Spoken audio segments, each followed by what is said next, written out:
we have to kind of explain. I've tried to explain to Kiz. We're a bad show. This is not a good show. No. Now, he did come to me last night, or I went to him, and he said, now, why did Matt Holliday say this is a bad idea? So I get that. But, Kiz, it's a show where we have, you know me a little bit, Cam, Hi, dude. Jansen, Charlie Marlowe, Seth is on the ones and twos, and Nate is our producer. It's not a great show, and it's sort of stream of consciousness, so we're not really good at it. But we wanted to just give you a little background. So first, I'm just going to say, are you a little nervous about being on Hot Take Central? And aside from Matt Holliday telling you that it's a bad idea on Twitter, have you heard anything about the show, or are you flying blind here? I'm flying blind, but I'm not too nervous. Doing anything with you, I know I always have a good time, so I'm looking forward to it. Oh, Perfect for the show. Oh That's my the God, perfect answer. that was sweet. So how about that game last night, though? Walk-off grand slam. And it's pretty interesting, Kiz. You know St. Louis. You've been here long enough that you had a walk-off grand slam in a Cardinals baseball game, and yet today on the radio, we were just talking about the Blues the whole time. It's that weird time of year because it's Cardinal baseball 24/7, but the Blues playoffs right now, everybody's talking about it. Are you going back after the game and trying to catch the Blues game or what? Well, anytime you got a team in the playoffs, that's going to take precedence. I mean, it's so tough in sports, any sport, to get to the playoffs. So when you got a team that's as good as the Blues and deep in the playoffs, obviously that's going to be the number one thing you want to talk about. We're just trying to fill the time so give the people something else to tune into. But tough loss last night. I did look at the score, but series isn't over. Thank you. You see, no, that's good. That's good. Okay, That's positivity. Because Kiz is kind of learning, the marketing side. So actually, what you need to do, Kiz, is go buy a Blues T-shirt, wear it into the clubhouse so that every media person sees it, and then they're going to mention or write about the fact that you are back in the Blues, even though they're in a tough spot right now. So what I wanted to ask you about, because you're having a good season all across the board. I was just telling these guys, like, you're the real deal as a catcher defensively, which, in my opinion, is the number one job. Sharing time with Yadi, who's maybe the best that ever did it. But your offense, you've been holding your own offensively, and I think kind of just scratching the surface. But last night, you get pinch hit for in a key situation, but it's Albert, right? I mean, in a way, how do you want to hit, but right, isn't that in a way like, yeah, I get it. Albert's pinch hitting. Yeah, I mean, that's definitely a situation where, I like what I could do against that guy that was throwing. I like the matchup for me to get a ball in play, throw one out there in the gap, and win the game. But you know what? When you got a guy with 22 years of experience, almost 700 home runs, thousands of RBIs, it's pretty hard to think maybe I should be hitting instead of that guy. But, I think Ali made a good – I mean, it ended up not working out, but, I think anytime you have Albert Pujols coming off your bench, I like that matchup against anybody. So I'd have liked to seen him get a walk-off win. I know Bush would have been going absolutely berserk, but they ended up setting the stage for Goldie to win it for us, and it was exciting either way. And Andrew, you've been here for 4 seasons now, but do you ever talk with, I'm sure you got friends or college teammates that are with different organizations? You ever ask them about kind of what their organization is like and then coming up through the Cardinals? I'm just thinking, and you're not a young guy anymore. I mean, they got some young guys coming up here, but you've been here 4 years and you're 27 years old. But here you are, and you got teammates. You got Albert Pujols, Yadi Molina, Adam Wainwright, Nolan Arenado, Paul Goldschmidt. I mean, until you really kind of read off all those names, that's an amazing roster and amazing leadership with Hall of Fame type guys you get to play with. I'm telling you, it's unbelievable. And it's kind of funny. Me and Carlson talk about it all the time. He says, "Kids, I still have to kind of like blink my eyes a few times to even believe when I walk in the clubhouse, I see Pujols number 5 hanging up on his locker. It's still like hard to believe, like it's not even real. We're playing with some of the greatest baseball players that have ever played, really. I mean, you're looking at multiple future Hall of Fame players all on one team. And it's great to have those guys, the different personalities, and to be able to learn from all those guys. They're so good passing down information to the younger players. So it's it's really a blessing to have those guys. And you got a lot of guys, older guys on that team that have families and stuff like that. But you're kind of a younger guy. Like, who do you run with on the team? Like, if you guys are out, who's your buddies on the team? Well, being a catcher, I kind of hang out with a lot of guys. I'm bouncing around friend group to friend group because I got to hang out with the pitchers because I have to, and and then I hang out with the position players. But one of my better friends on the team, Harrison Bader, me and Bader hang out a bunch. We live close in Central West End, so we'll grab breakfast and lunch and stuff together all the time. So, but him, Carlson's my plane buddy. We sit next to each other on the flight, so we end up spending a lot of time together. So, it's good. We got a close-knit team, man. Everybody hangs out with everybody. We have a lot of big team dinners where we got almost the whole team there. So it's a real tight-knit group, and everybody is friends with everybody and good teammates with everybody. That's cool. That is cool. So you talk about being on the same team with some of these guys who are the best that ever played the game. So you're catching Wayno, right? What's it like when you're like, now let's go with a certain pitch? Because Wayno has said that you bring ideas to the table and a little creativity, but it's got to be intimidating, right? Every time I call a pitch, I have a reason for it. And that goes back to hours of preparation, watching game film, looking at hitters' hot zone, cold zones. And, when you have a guy like Wayno who's been pitching for so long, I think it's good to mix up the sequencing. I think it's good to throw some pitches in different counts that he wouldn't normally throw because it keeps it fresh. And I think that's the name of the game, is to adjust and keep adjusting. And that's really how Wayno's been pitching for so long with his velo. He doesn't throw the hardest, but he has that pitchability, and he's able to use his brain and sequence and pitch. And, with Wayno and Yadi, like getting closer to, history together, we see them together all the time. But you get to work with Yadi. Right now you're splitting time. We hope his son's okay, and hopefully we see Yadi soon as he takes care of a little family business. But what's it like day to day with Yadi when you're kind of splitting time? And I honestly, I know I'm a homer and everything, but I've never seen a better defensive catcher than Yadi or Molina. And there's been some great ones. What's it like working with him and trying to learn from him pretty much every day? I mean, it's unbelievable. I've been working with him since 2017 spring training when I went to big league camp. So I've been working with him for a while, and I think really if you look at my catching, I feel like a lot of my style is like Yadi's. I think that's due to not only working with him but just watching him so much. I feel like when you watch a guy and you work with a guy so much, you start to kind of catch like him, maybe start to think like him.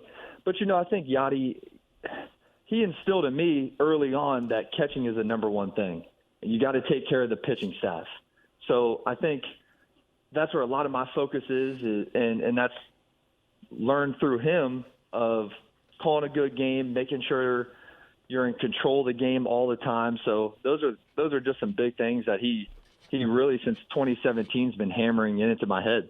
So, Kiz, when you're catching, who's most difficult to catch on the Cardinals, or what's tougher? Is it back in the day if it was Hicks throwing 106, Helsley throwing 102?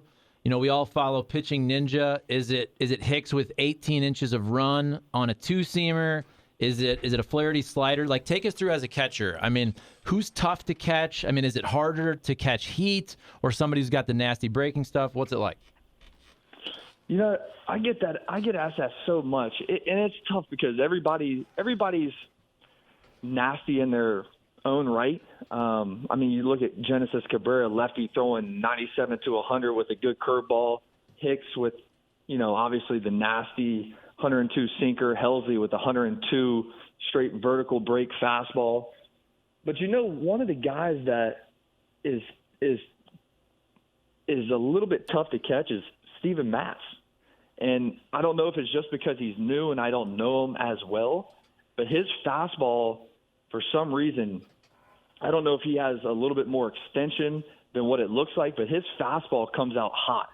And that thing is, sometimes it sinks, sometimes it's got a little cut to it, sometimes it's got a little hop. And he's got a nasty changeup that he moves around. So, I mean, it's tough. I mean, everybody, the way I look at it is if you're hard to catch, you're hard to hit. And we got a lot of guys that are tough to hit. So, obviously, they're all kind of tough to catch.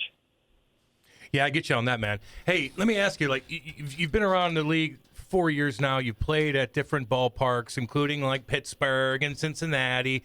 Do you ever, when you're at Busch Stadium and you're sitting behind the plate, do you ever like look around and say, dang, we got it pretty good here with this fan base? Like, they go crazy. I mean, it's just a different, unique thing that Busch Stadium and this fan base has in the city. Yeah, and I'm not just saying this just to say it. Busch Stadium is the best by far. That's, just the ballpark itself, the fans. It's just the best atmosphere I've played at, and I'm saying that as unbiased as I can. It's the best, hands down. It's not even close. All right, let me ask you this, because now we're going to have to get a little deeper in the water. We're kind of bringing you along gradually. Here we go. Right? We're doing all right. Here we go. This is regional cable journalism make you right cry here, now. done on Let's AM go. radio to 14 listeners. So Maddox, who's a wonderful pitching coach, has a thing where it depends on how many years experience, but he gives you the claw. Sometimes it's a double claw. Sometimes it's an arm claw. So when you're out there on a pitching conference with Maddox, do you have any idea how he determines which claw style to go with? You're talking about when he grabs the pitcher? Yeah. Okay. You guys So don't call that. You guys don't call that the claw, because everyone else does the claw. I've never heard that before, to be honest with you. But let me tell you what it is. So I learned this actually this year. I learned why he does it. It's to check how tense the pitcher is. So if he goes out there and grabs his trap, he's feeling, if his trap is nice and loose, then he knows that the pitcher's feeling good, and he can keep throwing. If his trap is all rocked up and it's tight and he's clenching, he's able to feel that, and then I'm pretty sure he goes in there and tells Ollie, like, hey, we kind of need to get this guy out of the game. He's tense. So I think it's like a super old school way of checking to see how the pitcher's actually feeling, but that's why he does it. Sometimes there's a double claw, though. I see a double claw. Yes, well, sometimes there's some close situations, some tight situations late in the game. He's got to really be sure, so maybe he just goes with a double claw just to make sure. So how are you enjoying the radio experience? Your first time on, and we're kind of getting – I know you, but these other guys don't know you quite as well. You guys got to kind of get a feel for each other. Are you enjoying this experience so far? Yeah, it's great. I mean – I talk baseball all the time, so this is nothing new for me. This is just like a normal conversation. We're just chopping it up, having a good time, and talking about the game and talking about St. Louis. How about this? So I don't know if you were listening earlier, but we have a segment. It's a trivia segment brought to you by the Post Sports Bar and Grill. So I'm just going to throw a baseball question at you. Nobody knew the answer to this question. Okay, do you know what a baseball originally, back in the day when they first had baseballs, what they were made out of? I think it was it not like a pig bladder or something like that? See, he's close. I think close. soccer ball was pig bladder. Baseball was actually horse foreskin. Yes. This is a true story. Remember that. Unbelievable. So now I know. Well, that's a good thing to go into the clubhouse and he can tell the boys. Nobody knew the answer to Yeah, that. go in the clubhouse and tell the boys. Hey, Bader, guess what? That's what I found out. Okay, isn't that interesting though? No, it is. That's what I'm saying. It is. Well, kids, we look for. Yeah, man. I hope we don't scare you away, because we're going to do this every Tuesday around your schedule. Because there are going to be times we're going to have conflicts. You got other things, but just so you know, as we get deeper, it's probably going to be less baseball and more lifestyle stuff. But I appreciate you being on. We look forward to this relationship growing, and we've already brought you some knowledge you can share with your teammates in the clubhouse. So I think you're better for it. Yeah. That's right. Well, hey, thank you guys for having me. I appreciate it. We'll do it next Tuesday, right? We didn't scare you. We're in, right? He's in. Oh, I'm in. I like it. Next Yeah. Tuesday, I'm on. All right. Nice kids, man. Thanks, we love kids. watching you play, buddy. Good luck. Hey, thank you. Appreciate it. Right on, buddy. See you. Andrew Knizner right there. Did I make it weird at the end? You made it really weird. Did I? You made it really weird. No, you didn't. I See- think that's interesting. no, it is interesting, and I also think it was perfect at the end to just kind of foreshadow with foreskin Yes. that there's going to be some off the beaten path discussions we're going to have. He's a baseball guy. He makes his living with the game of baseball. That's something I'd want to know if that's my craft. Teddy, ask Kiz if he wants to do a sandwich review. Our office in Central West End. Also ask what his favorite sandwich place is. No, I'm not going to ask him that, Teddy. I'm not going to do it. You owe me a sandwich.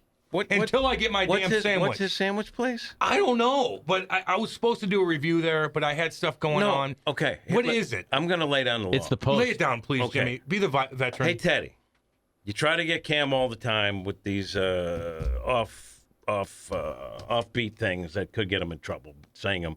Anyway, if you have a sandwich place, you bring in the sandwiches to us. To us. You and bring I'll them in. review it. And if it means you open up your shop early, Yes. you open it up and you put some delicious sandwiches together, you drop them.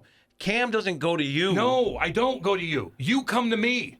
And you come to us, so Charlie and I and Seth and Nate can get free food, too. Yeah, bring a couple more for the other guys, but cater to me first, okay? 636, like Kiz in the interview. Then he said how much he hangs out with Bader. Now I'm not so sure. He seems like a humble guy. I hope Bader doesn't rub off on him. Come on. That's 636 said it. The 636. Next time, ask Kiz if a hot dog is a sandwich or not. A Sammy? Oh, we'll get to that. We'll get to that. It's not a It's not even close. A hot dog's a hot dog, and it's made of like a bunch of crap. Not at Corner Butcher. Not at Corner Butcher. Monster dogs down there, baby. Huge, huge, huge. I gotta go there too. You You know, do a lot have of to. times, Yes, you do. a lot of times you get like a regular hot dog from Schnucks or whatever, you know, and they're the standard kind, and you're like, it's not even worth eating it, right? No. It's worth paying maybe a couple extra bucks to get some real good hot dogs. I liked him, man. He seems like a cool cat. He's Totally really cool. He's really a good guy. Yeah. And he wants to have fun, and he wants to branch out, but he's also really respectful. He doesn't want to. Seems like a happy guy. He doesn't want to step in anything along the way. Yeah, but he's happy. You can Yeah, tell. always- I always like those upbeat. kind of guys in the locker room. I like to hang out with happy people. And people in the locker room like to hang out with, they want happiness in their locker room. They don't want Debbie Downers. You can just tell he's up. I like him. There's no question about like it. that, man. That rubs off on people. And he does work at it. I know that's cliche, but the pitchers will tell you he's prepared even when he's not in there. Like, he's done the work to know about every hitter so they can go to Kiz and ask about It's a lot of work, something. man.